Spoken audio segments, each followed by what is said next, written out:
Team India star opener Sanju Samson మరోసారి బంగారం లాంటి అవకాశాన్ని చేజార్చుకున్నాడు. టీ20 ప్రపంచ కప్ 2026లో భాగంగా నమీబియాతో న్యూఢిల్లీ వేదిక జరుగుతున్న మ్యాచ్ లో ఓపెనర్ గా బరిలోకి దిగిన సంజు శాంసన్ 22 పరుగులే చేసి అవుట్ అయిపోయాడు. ఈ సందర్భంగా సంజు శాంసన్ పై అభిమానులు ఆగ్రహం వ్యక్తం చేస్తున్నారు. నీకు ఎన్ని అవకాశాలిచ్చినా నువ్వు మారవని టీమిండియా ఫ్యాన్స్ అసహనం వ్యక్తం చేస్తున్నారు. సంజు శాంసన్ తన షాట్ సెలక్షన్ పై సీరియస్ గా ఫోకస్ పెట్టాలని హితవు పలుకుతున్నారు. అభిషేక్ శర్మ అనారోగ్యంతో అనూహ్యంగా తుది జట్టులో చోటు దక్కించుకున్న సంజు శాంసన్ బంగారం లాంటి అవకాశాన్ని అందిపుచ్చుకోలేకపోయాడు.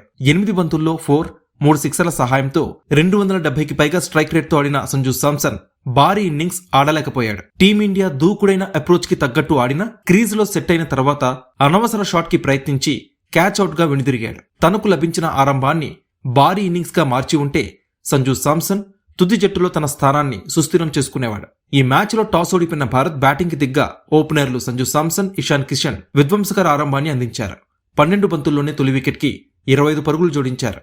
నమీబియాతో మ్యాచ్ లో సంజు విఫలమైన పాకిస్తాన్ తో మ్యాచ్ లో మరో అవకాశం దక్కబోతుంది. కనీసం ఆ మ్యాచ్ లో అయినా ఆడాలి అని ఫ్యాన్స్ హితవు పలుకుతున్నారు. కడుపు నొప్పితో ఇబ్బంది పడుతున్న అభిషేక్ శర్మ పూర్తిగా కోలుకోవడానికి సమయం పడుతుందని, అతను 1-2 మ్యాచ్లు దూరమయ్యే అవకాశం ఉందని కెప్టెన్ సూర్యకుమార్ యాదవ్ తెలిపాడు. ఈ క్రమంలోనే పాక్ తో మ్యాచ్ లో కూడా సంజు శాంసనే ఓపెనర్ గా ఆడబోతున్నాడు. కనీసం ఈ మ్యాచ్ లో అయినా రాణించాలి అని టీమిండియా ఫ్యాన్స్ కోరుకుంటున్నారు. మరి పాకిస్తాన్ తో మ్యాచ్ లో సంజు శాంసన్ మ్యాచ్ విన్నర్ అవుతాడనుకుంటున్నారా?